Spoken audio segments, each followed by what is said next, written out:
างไว้แบบนี้เบิ่งเด้อเบิ่งเฮ็ดน้อยเด้อ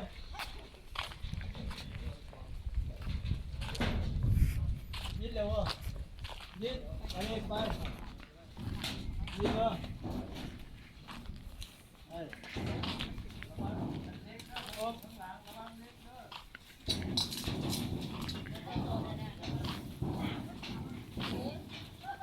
เจอว่าเอาประตูออกทางนี้บ่ประตูออกทางนี้